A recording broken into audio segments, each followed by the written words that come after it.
अरे तुम्हारे पिता को हम ही बनाए थे, वो जब आए थे उस समय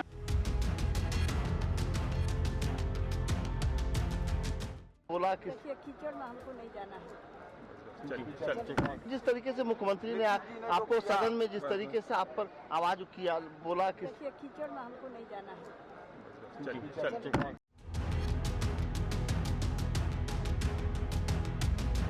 वहाँ रिटायर्ड और टायर्ड मुख्यमंत्री नहीं चाहिए।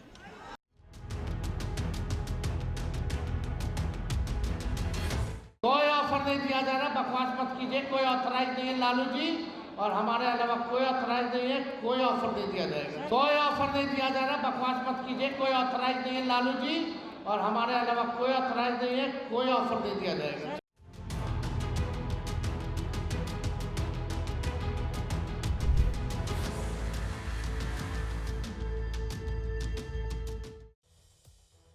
तो हम क्यों कह रहे हैं कि बिहार की राजनीति में नीतीश के लिए असमंजस की स्थिति है? बयानों के साथ इसके सबूत हम आपको आगे दिखाएंगे, लेकिन पहले 3-4 मोटे पॉइंट्स भी ये समझ लीजिए कि कैसे चुनावी साल में नीतीश की हालत बहुत अच्छी नहीं कही जा सकती। असल में पहली तो यह है कि आरजेडी ने भी वापसी का रास्ता बंद कर दिया है। दूसरी, अपनी सेहत को लेकर के नीतीश लगातार दबाव में है। तीसरी, विचारधारा की लाइन के चलते पिछले 7 दिनों में 3 बार बीजेपी और जेडीयू आमने सामने भिड़ चुकी है। चौथी वजह है कि राबड़ी देवी के यह कहने में दम दिखता है कि नीतीश बीजेपी के रिमोट कंट्रोल पर चल रहे हैं। अगर ऐसा नहीं होता तो राजनीति की सेक्युलर राह पर चलने वाली जेडीयू बीजेपी के विरोध के बाद अपने ही नेता को पार्टी से निकालने की बात नहीं करती। और इसीलिए एक सवाल यह भी है कि क्या नीतीश बीजेपी की हिंदूवादी राजनीति लाइन से फिर अनकंफर्टेबल हो रहे हैं? इसलिए हमने लाइन दिया है 25 यानी कि 2025 के चुनाव में नीतीश या बीजेपी ही रहेगी, 20 साबित होगी। लेकिन अब ये सारी बातें हम आपको एक एक करके दिखाते हैं। शुरुआत एक बार फिर नीतीश और राबड़ी में हुई नोकझोंक से। पिछले 4 महीनों में दूसरी बार विधान परिषद के भीतर नीतीश राबड़ी से भिड़ गए। महिलाओं के मुद्दे पर दोनों नेताओं में जबरदस्त तू-तू मैं हो गई। और यह पहली बार नहीं है, बस 3 दिन पहले ही राबड़ी देवी पर नीतीश कुमार इसी तरह भड़के थे। उस दिन भी राबड़ी देवी से लेकर तेजस्वी यादव तक ने नीतीश पर हमला बोला था। आरजेडी ने नीतीश पर लालू परिवार के अपमान का आरोप लगाया था। अब एक बार फिर जब नीतीश भड़के हैं और जिस अंदाज में राबड़ी देवी पर गुस्सा निकाला है, उसी से पता चलता है कि चुनावी साल में अब किस तरीके से आरजेडी और जेडीयू के बीच तीखी बहस छिड़ती जा रही है। अरे गलत बात है। बैठ जाइए। महिलाओं के लिए कोई काम हुआ था? कितना ज्यादा महिलाओं के लिए हम लोगों ने काम किया। अरे 50%। आपको मालूम है जब हम लोगों ने प्रचार किया 50% महिलाओं के लिए, कितना ज्यादा महिलाओं के लिए हुआ। ये सब कोई महिला को किया था? कहीं पढ़ाता था? अरे कुछ 5वीं क्लास तक हल्का फुल्का आती थी, उसके बाद नहीं। आज आप जानते हैं कि महिलाएं कितना आगे हैं। अपमानित हुआ? अरे चली गई हो, अरे इन लोगों के चक्कर में चली गई हो तो कुछ नहीं जानती हो। पूरी बात जानिए। ये सारा का सारा काम कराया गया है। अब हम एक बात कर देंगे। अब पहले जैसे कर दिया जाता था, अब हम एक रोज जो हम लोग आए 5 में, अब पहले क्या गड़बड़ था, 5 से 10 में क्या किया, 10 से 15 क्या किया, और उसके बाद 20 तक क्या काम किया। बीच में तो ले लिए थे, बेमतलब का बात था। जब कोई काम नहीं करता था हटाए। अब हम लोग जिनके साथ थे वो सब दिन के लिए साथ रहेंगे, कभी इधर उधर नहीं जाएंगे। हम बार बार कहते हैं। तो हम एक भागेड़ी हैं, भांगा पी के आते हैं हाउस में, अनसंट महिलाओं को बीच में बोलते हैं, महिलाओं का अपमान करते हैं। एक नहीं, बिहार के महिला को, बिहार के महिला, पूरा बिहार के महिलाओं को, हमको भी सदन में भी बेइज्जत करते हैं। आरोप लगाते हैं कि पहले 2005 से पहले कोई कपड़ा पहनता था। हम पूछना चाहते हैं नीतीश कुमार से, माननीय प्रधानमंत्री से, कि वो लोग के घर के माँ बहन, बेटी बहन कपड़ा पहनती थी कि नहीं, कि उलंघते रहती थी। तो ये पहली बार नहीं है बस 3 दिन पहले ही राबड़ी देवी पर नीतीश कुमार इसी तरह भड़के थे। उस दिन भी राबड़ी देवी से लेकर तेजस्वी यादव तक ने नीतीश पर हमला बोला था। आरजेडी ने नीतीश पर लालू परिवार के अपमान का आरोप लगाया था। अब एक बार फिर जब नीतीश भड़के हैं और जिस अंदाज में राबड़ी देवी पर गुस्सा निकाला है, उसी से पता चलता है कि चुनावी साल में अब आरजेडी और जेडीयू के बीच कड़वाहट इस कदर बढ़ चुकी है कि वापसी की राहें मुश्किल हैं। इसका अंदाजा आप एक बार फिर तेजस्वी के नीतीश पर आक्रमण से भी लगा सकते हैं। कब किसका पैर पकड़ ले। अब तो कल भी हमको लगा कि अंदर हाउस में किसी का पैर पकड़ लिए थे। आप लोग के पास फोटो नहीं होगा।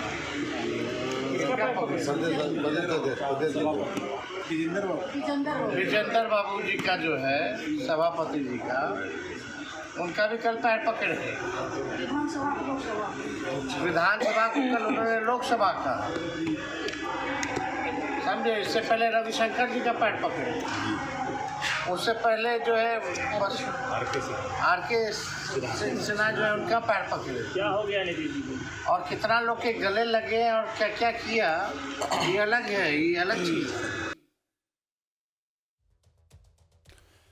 अब देखिए वो बयान जिसके आधार पर यह कहा जा रहा है कि बीजेपी और जेडीयू के बीच भी सब कुछ ठीक ठाक नहीं है। इसके लिए आप बीजेपी के एक नेता को पहचान लीजिए। इसका नाम है हरिभूषण ठाकुर बचौल। मधुबनी की विस्पी सीट से विधायक हैं। पिछले एक हफ्ते से लगातार इन्होंने हिंदुवादी और राष्ट्रवादी पॉलिटिक्स का झंडा उठा रखा है और जैसे ही मौका मिलता है जेडीयू नेताओं को भी निशाने पर लेने से नहीं चूकते हैं। एक बार फिर बचौल ने जेडीयू के एक नेता को निशाने पर लिया जो धनबाद की मेयर हैं। उनका नाम है अंजुम आरा। अंजुम आरा ने भी उसी होली जुमा वाले मुद्दे पर बयान दिया और अपनी तरफ से एक आइडिया पेश कर दिया। अंजुम आरा ने कहा कि 12:30 से 2:30 बजे तक के लिए होली के जश्न को रोक देना चाहिए। होली के लिए 2 घंटे के ब्रेक वाली सलाह से बीजेपी विफल गई। बीजेपी नेता ने अंजुम आरा को निशाने पर लेने में देर नहीं लगाई। प्रशासन से आपने बात किया है क्या? से हम लोगों ने तरकीब निकाला है कि 12:30 से 2 बजे के बीच में थोड़ा होली को रोका जाए, मतलब बीच में 2 घंटा का ब्रेक होना चाहिए, क्योंकि देखिए जुम्मा का टाइम तो जो है आगे जा नहीं सकता है। इसीलिए जैसे हम लोग भी जो है रमज़ान में अगर मुहर्रम पड़ गया है तो हम लोग ने टाइम टेबल थोड़ा चेंज किया है। बस सभी लोग से आग्रह यही रहेगा कि 12:30 से 2 बजे के बीच थोड़ा सा होली का कार्यक्रम जो है मस्जिद और जहाँ पे नमाज पढ़ने जाते हैं लोग उससे थोड़ा दूरी बना के अपना। ये आपने अपना देखिए, वहाँ के कलेक्टर ने भी इसका खंडन किया है इस बात का, और दरभंगा का मेयर आग लगाना चाहती है समाज में। और मैं पूछना चाहता हूं उन लोगों से जो मेरे वक्तव्य पर तरह तरह की बातें कर रहे थे, आज उनकी जुबान क्यों बंद है, जुबान क्यों नहीं खुल रहा है? धर्मनिरपेक्षता के नाम पर इस्लामीकरण और जिहादीकरण इस बिहार राज्य में नहीं चलेगा। ठीक, क्या मंशा लग रही है जैसे बयान आ रहा है? वो आग लगाना चाहती है और होली धूमधाम से मनेगा। कोई माई का लाल बिहार में होली को रोक नहीं सकता। अब बीजेपी और जेडीयू के बीच मची इसी भिड़ंत पर आरजेडी ने भी चुटकी ले ली। सांसद सुधाकर सिंह ने बयान दिया है, सुनिए। अंजुम आरा हैं, दरभंगा की मेयर हैं। उन्होंने कहा कि 12:30 बजे से 2 बजे तक नमाज पढ़ी जाए, तो उस पर दरभंगा के जो सांसद हैं उन्होंने कड़ी प्रतिक्रिया दी। तो सर, लेकिन जेडीयू उनके अंजुम आरा के बयान से किनारा कर रही है, कह रही कि वो उनका बयान नहीं है, उनको पार्टी उनके खिलाफ कार्रवाई कर सकती है। देखिए, किसी के लिए भी अगर जेडीयू ने ऐसा कार्रवाई के लिए संकेत दिया है तो एक राजनीतिक दल पे वो एक शुचिता की राजनीति में मानता हूं, लेकिन भाजपा ने क्यों नहीं कार्रवाई की? ये जो बचौल ठाकुर उर्फ जो बकबक ठाकुर हैं, इन जैसे लोगों पे कार्रवाई क्यों नहीं है? तो साफ है दोनों तरफ से ठनी हुई है। एक तरफ जेडीयू आरजेडी में ठनी हुई है तो दूसरी तरफ जेडीयू और बीजेपी में भी आप कह सकते हैं कि तनातनी नहीं, लेकिन बयानबाजियां तो जरूर होती नजर आ रही हैं। तो किस दिशा में जा रहे बिहार की राजनीति है? गोविंद सिंह साहब सीनियर जर्नलिस्ट मेरे साथ जुड़ गए। नवीन उपाध्याय सीनियर जर्नलिस्ट, आप दोनों का बहुत बहुत स्वागत है। गोविंद जी, नवीन जी। गोविंद जी, अगर आपसे शुरू करें इस बात को, क्या ये सिर्फ होली की बातें हैं और होली के रंग को लेकर के होली तक का ये केवल सियासी होली खेली जा रही है, या फिर आपको दिखाई दे रहा है कि 3 रास्ते बनते नजर आ रहे हैं? आरजेडी तो एक तरफ है ही, जेडीयू और बीजेपी के भी। देखिए, 3 रास्ते तो लगते नहीं। अभी भी लगता नहीं कि नीतीश कुमार अब जाएंगे किसी भी हाल में। क्योंकि नीतीश कुमार की जो उम्र है वो अब ढलान पर है, और ये निश्चित रूप से सही बात है कि इस गठबंधन में बीजेपी ने अपने आप को लगातार मजबूत किया है और नीतीश कुमार एक तरह से कमजोर हुए हैं, और इस चीज को नीतीश कुमार भी जानते हैं और इस चीज को एक तरह से आरजेडी राष्ट्रीय जनता पार्टी के लोग भी जानते हैं। तो इसलिए मुझे लगता है कि ये तो संभव नहीं है कि अब नीतीश कुमार उस तरफ जाएं, और होली के बहाने जिस तरह से राजनीति हो रही है उसमें नीतीश कुमार ने जिस तरह से, या आरजेडी ने, बीजेपी, नीतीश कुमार की पार्टी ने जिस तरह से अपने मेयर की बात को एक तरह का खंडन किया है, उससे भी ये जाहिर होता है कि नीतीश कुमार एक तरह से बीजेपी के साथ, मतलब एक तरह से उनके साथ उनके लाइन को टो करते हुए, उनके लाइन को अपनाते हुए चल रहे हैं। तो इसलिए जो है ये राजनीति तो होगी, होली पर इस तरह की राजनीति होती है और राजनेता लोग जो है उसको भड़काते हैं, क्योंकि जिस तरह का समाज हमारे देश में बन गया है, जिस तरह की एक तरह से सांप्रदायिक माहौल जैसा बनता जा रहा है, उसमें जो है निश्चित रूप से दोनों तरफ के जो उग्रपंथी धड़े हैं वो उसको हवा देते हैं। तो ये हवा दी जाती है और हम पहले भी होता रहा है। ऐसे में जो है वो निश्चित रूप से सुलह के रास्ते तलाशे जाने चाहिए, जहां एक तरह से दोनों पक्षों में मेल मिलाप हो, जो दोनों पक्षों में ठीक से व्यवहार हो। लेकिन यही बात है, सवाल भी इसीलिए है, नवीन जी को लाता हूं मैं। नवीन जी, सवाल भी इसीलिए है कि अगर बीजेपी अपने एजेंडे पर उसी आक्रामकता से आती है बिहार में भी जैसे वो यूपी में है या फिर और राज्यों में है या देश के स्तर पर है, तो फिर जेडीयू के साथ ये दूरी कितनी दूरी तक तय हो पाएगी? देखिए अजय जी, हम तो पटना में ही हैं, इसलिए काफी क्लोजली देख रहे हैं चीजों को। बीजेपी, जेडीयू के पास और नीतीश कुमार के पास आज के दिन में कोई भी ऑप्शन नहीं है। तो नीतीश कुमार, जैसा गोविंद जी ने कहा, एज के साथ साथ उनकी तबीयत भी ठीक नहीं है। उसके अलावा जो सबसे बड़ी बात है, उनके पार्टी के जो सीनियर लीडर्स हैं वो बीजेपी के बहुत क्लोज हैं, और ऐसी स्थिति में वो आज नीतीश कुमार इस पोजीशन में भी नहीं है। अगर वो चाहे भी जाना तो शायद पूरी पार्टी को अपने साथ ले भी नहीं सकते हैं। तो ये क्लोज चैप्टर है कि नीतीश कुमार बीजेपी को छोड़कर जा सकते हैं। इसीलिए आप देख रहे होंगे कि इन सब चीजों पर, इस तरह के विवाद पर जेडीयू की तरफ से बहुत ही तीखी प्रतिक्रिया आती थी बीजेपी के अगेंस्ट में पहले। आज जेडीयू के लीडर्स बाय एंड लार्ज चुप है, कुछ ने छोटे बहुत स्टेटमेंट दिए हैं, लेकिन बाय एंड लार्ज नहीं तो जिस तरह का बयान ये बचौल जी दे रहे हैं वो उस तरह पर वो उनका काफी रिएक्शन होता है। सिमिलरली आप जो ये जेडीयू की मेयर जो जिस तरह का बयान दे रही है वो भी बहुत शर्मनाक है। अरे होली एक त्योहार है, साल में एक बार आता है, उसको रोक देने का फरमान देना, और ये भी उतना ही शर्मनाक है जितना वो बचौल साहब जो है, जो हर समय कम्युनल राजनीति की बात करते रहते हैं हमेशा थ्रू आउट द, ये केवल होली की बात नहीं है। तो ये सब चीजें जो है, अनफॉर्चुनेटली दोनों पार्टियां इस पोजीशन में नहीं है कि वो रिस्ट्रेन करें। बीजेपी तो चाहेगी भी नहीं रिस्ट्रेन करे, और जेडीयू इस पोजीशन में भी नहीं कि रिस्ट्रेन करे। पार्टी का नेतृत्व बहुत कमजोर हो गया है। तो कुल मिला के देखिए, मेरा मानना है कि आने वाले दिनों में बीजेपी मजबूत होते रहेगी, और ये जो सांप्रदायिक जिस तरह के नैरेटिव है वो बिहार में इलेक्शन आने के पहले और बढ़ेंगे। बिल्कुल, बने रहिए हमारे साथ। हम कुछ और बयान भी दिखाते हैं जिसके जरिए ये समझने की हम कोशिश कर रहे हैं कि आखिर बिहार की राजनीति की दिशा आगे क्या नजर आ रही है। अब ये आपने तो सुन लिया कि 20 सीट से जो विधायक हैं उनका बयान क्या था। साफ कह दिया उन्होंने कि कोई माई का लाल नहीं जो होली को रोक दे, और होली जमकर खेली जाएगी। लेकिन वहीं पर जेडीयू की मेयर कह रही है कि होली को रोक दिया जाए, तो आखिर होगा क्या और इस पर किस तरह की बयानबाजियां चल रही हैं। हरिभूषण ठाकुर कुछ वही लाइन पकड़ते दिख रहे हैं जिस लाइन पर 2013 में गिरिराज सिंह चल रहे थे, यानी गठबंधन में रहकर खुल के बीजेपी की हिंदूवादी राजनीति पर जोर और जरूरत पड़ने पर नीतीश का विरोध भी। लेकिन 2013 से 2015 तक बिहार की राजनीति पलट चुकी है। अब नीतीश पहली बार पलटी मारने वाले थे, तब ये बड़ी खबर बनी थी, लेकिन अब नीतीश का नाम ही जैसे पलटूमार हो चुका है। अब नीतीश के पलटी मारने की खबर हर हफ्ते उड़ती रहती है और किसी को कोई फर्क नहीं पड़ता। ये बात और है कि हाल के दिनों में जिस तरीके से नीतीश ने राबड़ी देवी पर हमला बोला है, उससे आरजेडी के दरवाजे नीतीश के लिए करीब करीब बंद दिखते हैं। तेजस्वी यादव ने 4 दिन पहले ये बयान दिया था कि अब नीतीश को कोई ऑफर नहीं है, बल्कि चचा से अब चुनाव में ही मुकाबला होगा, और उन्होंने इन्हें रिटायर्ड और टायर्ड भी घोषित कर दिया है। सुनिए। हिंदू मुसलमान के नाम पर देश का विभाजन हुआ, तो ये देश कौन चीज हुआ? मुसलमान भाई को पाकिस्तान मिला तो ये तो हिंदू राष्ट्र है ही। बाबा उसमें ऊर्जा भरना चाह रहे हैं, बाबा उसमें ऊर्जा भरना चाह रहे हैं धीरेन्द्र शास्त्री जी। सनातन को जो जात पात में बटा हुआ था उसको एक कर भारत को मजबूत बनाना चाहते हैं बाबा धीरेन्द्र शास्त्री। बिहार बनेगा हिंदू राज्य? बिहार है ये हिंदू राज्य, इसके मुख्यमंत्री से लेकर के सारे मंत्री से लेकर के सबको देखिए, ये हिंदू राज्य है ये। कोई ऑफर नहीं दिया जा रहा, बकवास मत कीजिए। कोई ऑथराइज नहीं है लालू जी, और हमारे अलावा कोई ऑथराइज नहीं है, कोई ऑफर नहीं दिया जाएगा। कोई ऑफर नहीं दिया जा रहा, बकवास मत कीजिए। कोई ऑथराइज नहीं है लालू जी, और हमारे अलावा कोई ऑथराइज नहीं है, कोई ऑफर नहीं दिया जाएगा।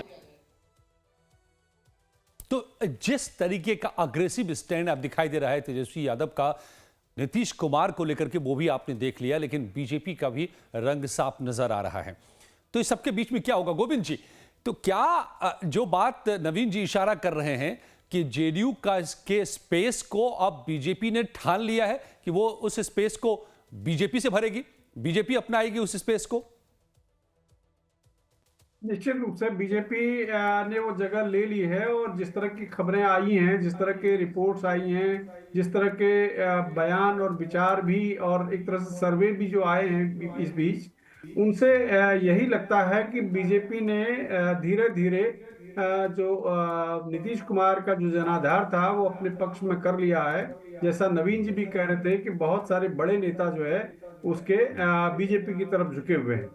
तो इसलिए निश्चित रूप से बीजेपी का इसमें काफी हद तक एडवांटेज है, और इस बात को चूंकि तेजस्वी यादव जानते हैं, और इसलिए वो भी अब उनको ऐसा लगता है कि उनको नीतीश कुमार की परवाह नहीं है और बहुत जरूरत नहीं है। लेकिन पिछली बार का जहां तक हमको याद पड़ता है, तब वो लगातार जो है वो नीतीश चाचा, और उनको बहुत पुचकारने की बात, उनको प्रलोभन देने की बात, इस तरह से बयान देते रहे थे। लेकिन इस बार एकदम रुख एकदम अलग है। अब यह है कि किसी तरह से नीतीश कुमार का बढ़िया सम्मानजनक तरीके से एग्जिट हो, और जो चाहते हैं उस तरह से उनका हो, ये लगता है। लेकिन जो आपने कहा, जो सवाल किया, वो उसी लाइन पर है कि बीजेपी अब आगे बढ़ रही है। लेकिन नवीन जी, इसमें परेशानी एक भी दिखाई दे रही है। हाल के दिनों में नीतीश के बेटे निशांत पटल पर दिखाई दिए, अपने पिता के लिए सपोर्ट मांगते दिखाई दिए वो। तो क्या पूरी की पूरी जेडीयू आराम से बैठ जाएगी, या बीजेपी को वो अपना स्पेस लेने देगी, या फिर इसमें भी एक संघर्ष का दौर शुरू हो सकता है? देखिए, वो संघर्ष का दौर है। उनके पुत्र को जो लोग प्रॉप अप कर रहे हैं वो वही लोग हैं जो बीजेपी में पार्टी नहीं चाहते कि नीतीश कुमार के बाद पार्टी को बीजेपी कैप्चर कर ले। तो एक तबका है जो बीजेपी के साथ जाना चाहता है, दूसरा जो सोशलिस्ट तबका है जेडीयू के अंदर, वो काफी बड़ा, वो भी बड़ा तबका है, वो नहीं चाहता है कि जाए। तो वो लोग नीतीश कुमार के पुत्र को सामने लाने की कोशिश कर रहे हैं। लेकिन एक चीज देखिए, हम 35 साल से बिहार को कवर कर रहे हैं। आज आपको हम क्लियर एक चीज कह रहे हैं, चाहे कुछ भी होगा, इस पोस्ट इलेक्शन जो है नीतीश कुमार के लिए चीफ मिनिस्टर बनना बहुत डिफिकल्ट हो जाएगा। अगर वो बन भी लेंगे तो मेरा मानना है कि 6 महीना 8 महीना उसके अलावा बीजेपी किसी भी हालत में उनको नहीं रहने देगी। बीजेपी का कोई लीडर अभी ये नहीं कहता है कि नीतीश कुमार 5 साल के लिए रहेंगे चीफ मिनिस्टर। मेरा मानना है कि उनकी पार्टी टूट जाएगी, उनका चूंकि हेल्थ ठीक नहीं है, और बीजेपी एक बड़े तबके के साथ वॉकआउट कर जाएगी, जो बीजेपी ने कई जगह किया है। तो ये सब चीजों को देखते हुए उनके एक पार्टी के अंदर असमंजस की स्थिति है, लीडरलेस पार्टी है। वो ऐसी स्थिति में उनके पुत्र को सामने लाने की कोशिश की जा रही है। देखिए वो कितने हद तक वो सक्सेसफुल होती है वो मूव। और कई विधायकों ने समर्थन भी किया। गोपाल मंडल ने आकर के साफ तौर पे खुले तौर पर कहा कि बिल्कुल निशांत को लाना चाहिए, एक खूंटा होना चाहिए निशांत के तौर पर, वरना पार्टी बिखर जाएगी वगैरह वगैरह। तो एक धड़ा है जो बिल्कुल चाह रहा है कि जेडीयू बरकरार रहे और मजबूती के साथ बरकरार रहे। लेकिन इस वक्त की हालत ये देखिए, जिन बयानों की हम बात कर रहे हैं, जिन बयानों के जरिए हम समझने की कोशिश कर रहे हैं कि आखिर किस दिशा में एनडीए जा रहा है या फिर जेडीयू जा रही है, जेडीयू बीजेपी का रिश्ता जा रहा है, तो अपनी ही पार्टी से समर्थन नहीं मिलने का नतीजा यह हुआ कि दरभंगा के मेयर अंजुम आरा को अपने बयान पर माफी तक मांगनी पड़ी है। सुनिए। देखिए, मैंने अपने बयान पे खेद प्रकट किया है और जो है सुबह से मेरे पास हर तरह के आदमी आ रहे हैं, मुझे कोई जो है बांग्लादेशी कह रहा है, कोई देशद्रोही कह रहा है। तो मैं मीडिया कर्मी भाइयों से ही कहना चाहती हूँ कि अगर ठीक है, आप मेरे बारे में जांच करा लीजिए, अगर कुछ ऐसा पुख्ता सबूत मिलता है तो मेरे पे जो सख्त कार्रवाई होती है वो आप करवाइए। अब भाजपा हमलेवार है या कोई पार्टी हमलेवार है तो उससे उनका सोच तो हम नहीं रोक सकते, उनको जो सोचना है वो सोचे।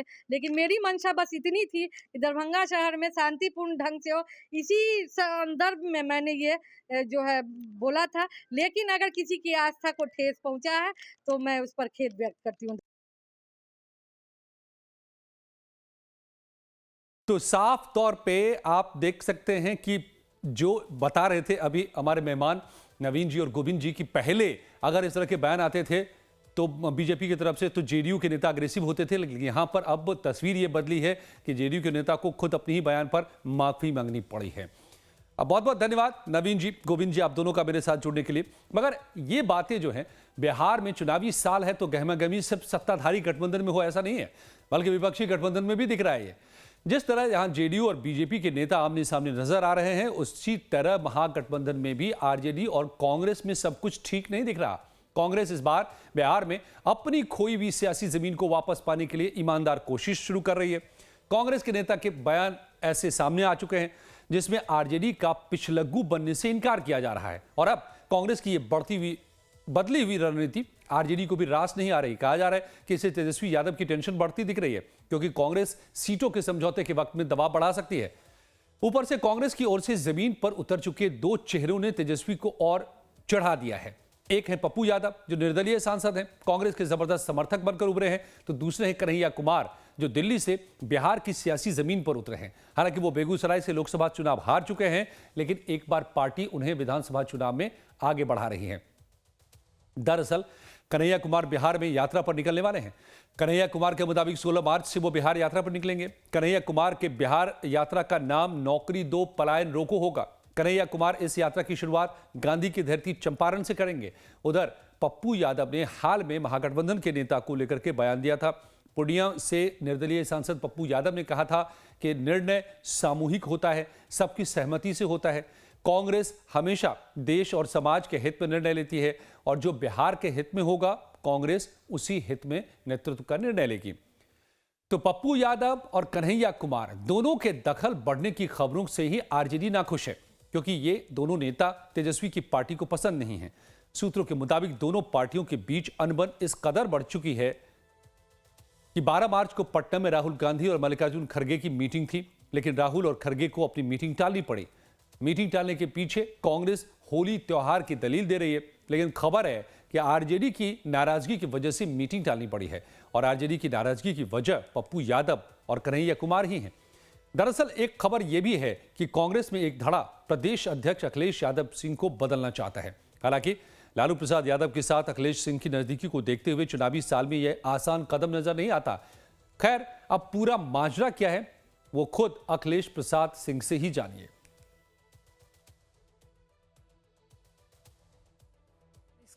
की मीटिंग थी, बिहार कांग्रेस की मीटिंग थी, तमाम नेता राहुल गांधी, मल्लिकार्जुन खड़गे भी जाने वाले थे, लेकिन मीटिंग को कैंसिल कर दिया गया है। हालांकि कारण क्या है वो स्पष्ट नहीं हुआ। नहीं, कारण तो मुझे भी जानकारी नहीं है किस कारण से किसी की उपलब्धता नहीं होगी बड़े नेताओं में, वैसा हो सकता है। होली का पर्व है, ये भी वजह हो सकता है, लेकिन कल मीटिंग कैंसिल होने की जानकारी मिली। हम लोगों ने सबको खबर किया, हालांकि कुछ लोग आ गए हैं, उनको असुविधा होगी लौटने में या जो भी, लेकिन ये मीटिंग अब आगे तय करके किया जाएगा।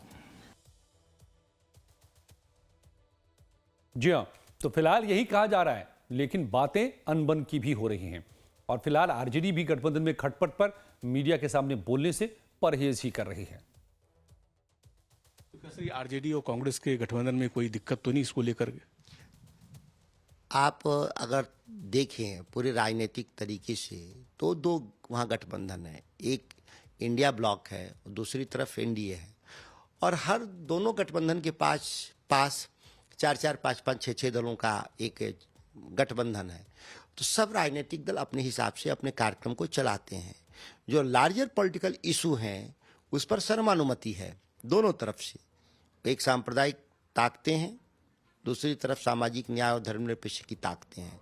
तो उस व्यापक संदर्भों में सर्वानुमति है। स्थानीय स्तर पे छोटे बड़े मुद्दे के आधार पे कोई पार्टी, वो राष्ट्रीय हो या रीजनल पार्टी हो, अपनी उसकी अलग राय हो सकती है, लेकिन बिहार की जो वास्तविक जो समस्या है उस पर सर्वानुमति है। असल में बिहार में चुनाव का साल है और सबकी नजर सत्ता पर है, कुर्सी पर है, तो सत्ता की रेस में सभी दौड़ रहे हैं।